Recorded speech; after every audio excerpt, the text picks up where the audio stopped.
हर कर्म को सोच समझ के करें। सब कर्मों का खेल है, जो किया वो वापस आएगा। आज जो तुझे रुला रहा, कल उसे कोई और रुलाएगा। अच्छा करो या बुरा करो, जो जाता है वही वापस आता है। अच्छे परिणाम प्राप्त करने के लिए पहले एक पवित्र उद्देश्य निर्धारित किया जाता है और फिर उसकी सिद्धि के लिए अच्छे कर्म किए जाते हैं। विचार उद्देश्यों की ओर ले जाते हैं, उद्देश्य कार्रवाई में आगे बढ़ते हैं। क्रियाएं आदतें बनाती हैं, आदतें चरित्र तय करती हैं और चरित्र हमारे भाग्य को तय करता है। यदि अच्छा बोया जाता है तो अच्छा एकत्र किया जाता है। जब सकारात्मक चीज़ें बनाई जाती हैं तो वो अच्छी तरह से लौटती हैं। आप सफल हो या असफल, वे सभी आपके अपने कार्यों के परिणाम। इसे कर्म के रूप में जाना जाता है। किसी और के जीवन की नकल को पूर्णता के साथ जीने की तुलना में अपने भाग्य को अपूर्ण रूप से जीना बेहतर है। हर किसी को कर्म फल भोगना पड़ता है। अच्छा या बुरा कर्म की पहचान समय खुद देता है। सफलता और शक्ति के इच्छुक व्यक्ति को निरंतर अच्छे कर्म करने चाहिए। जिंदगी मौके बहुत देती है, बस हमें चाहिए कि हम प्रतिक्रिया नहीं क्रिया करें। डरो मत, क्योंकि हर क्रिया के विपरीत और समान प्रतिक्रिया होती है। एक व्यक्ति जो अच्छे कर्म करता है उसे हमेशा उच्च सम्मान में रखा जाता है। जीवन में चीज़ें हमारे पिछले जन्मों से तय होती हैं। मनुष्य जब असाधारण कार्य कर दिखाता है वो यश का कारण बन जाता है। संयोग से भाग्य से कुछ नहीं होता। आप अपने कार्यों से अपना भाग्य स्वयं बनाते हैं। यही कर्म है। कोई भी जो अच्छा काम करता है उसका कभी भी बुरा अंत नहीं होगा। यहाँ आने वाले दुनिया में बिना किसी लाभ की आशा के कर्म को निर्विकार भाव से करना चाहिए, क्योंकि शीघ्र ही फल अवश्य ही प्राप्त होता है। कर्म दो दिशाओं में चलता है। यदि हम पुण्य कर्म करेंगे तो जो बीज हम बोएंगे उसका फल हमें सुख मिलेगा। अगर हम गैर पुण्य कार्य करते हैं तो परिणाम भुगतना पड़ता है।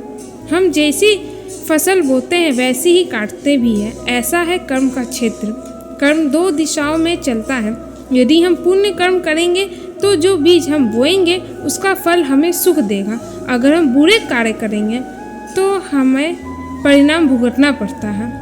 जब आप एक अच्छे इंसान को देखते हैं तो उसके जैसा बनने के बारे में सोचें। जब आप किसी को इतना अच्छा नहीं देखते हैं तो अपनी कमजोरियों पर विचार करें। एक गुरु सफलता के द्वार खोलने की व्यवस्था कर सकता है, लेकिन आपको सफलता की दिशा की ओर खुद ही चलना होगा। ईर्ष्या करने वाले दूसरों के लिए तकलीफदेह हैं, लेकिन खुद को भी पीड़ा देते हैं।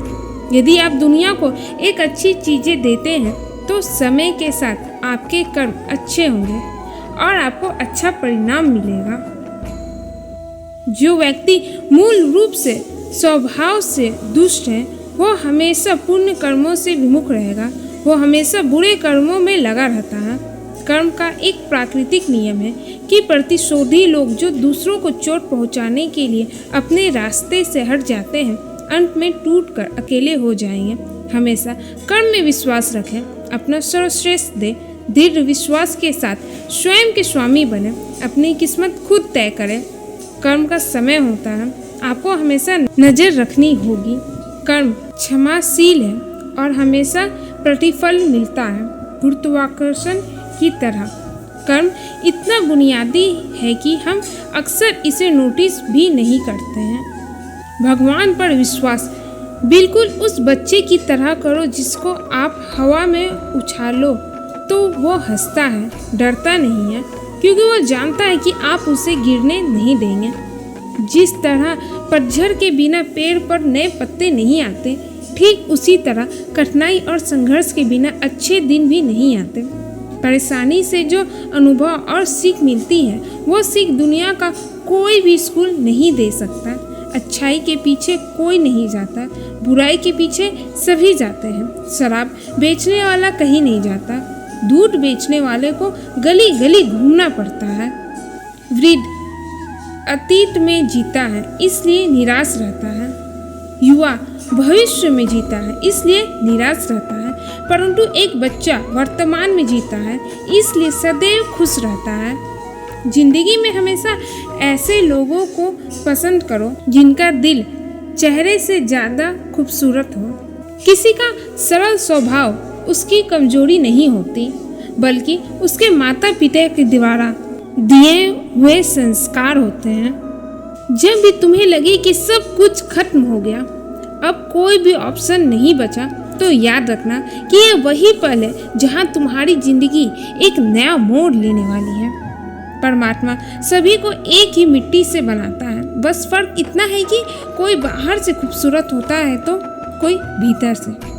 ऊंचाई पर वो पहुंचते हैं जो प्रतिशोध के बजाय परिवर्तन की सोच रखते हैं। अपने जीवन की तुलना किसी के साथ नहीं करनी चाहिए। सूर्य और चंद्रमा के बीच कोई तुलना नहीं है। जब जिसका वक्त आता है वो चमकता है। गलत आरोपों को लेकर चिंतित ना रहें, बल्कि उनका सामना करें। याद रखिए, समय का ग्रहण तो चांद और सूर्य भी झेलते हैं।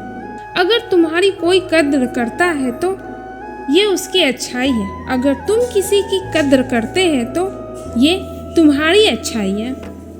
इस जमाने में तो लोग दूसरों को गिराकर अपना आशियाना सजाने में लगे रहते हैं, लेकिन किसी को चोट देकर खरीदी हुई खुशियाँ कभी नहीं टिकती।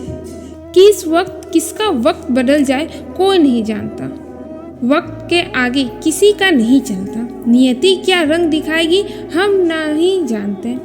हम तो अतीत को और आज को अनुभव कर सकते हैं। कल क्या होगा कोई नहीं जानता। कौन जानता था माँ द्रौपदी कि एक हंसी महाभारत का युद्ध रच देगा। लेकिन नियति में तो सब कुछ पहले से ही लिखा था। मुसीबत और हार से कभी हिम्मत नहीं हारना चाहिए, क्योंकि इससे ना होगा कहने वाले को बहुत लोग मिलते हैं, साथ निभाने वाला बहुत कम मिलते हैं। मन में एक नई विश्वास जगाकर हार को जीत में बदलकर कुछ अच्छा कर दिखाना है। ऐसी लो मन में जगाना है। मकान छत से बनता है, छत के बिना मकान का कोई मतलब नहीं। छत ही सर्दी, गर्मी, धूप और बारिश से बचाता है। उसी तरह माता पिता के बिना परिवार का कोई मतलब नहीं।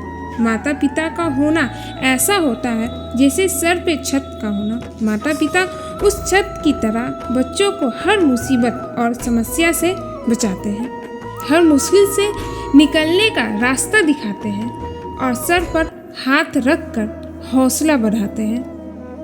जो बिन कहे मन की बात समझ ले वो माँ होती है। जो बिन मांगे सारी जरूरतें पूरी कर दे वो पिता होता है। और जो सर पे हाथ रख कर कह दे तू आगे बढ़, हम हैं ना तेरे साथ, क्यों चिंता करता है, तो मानो सारा जहां मिल जाता है।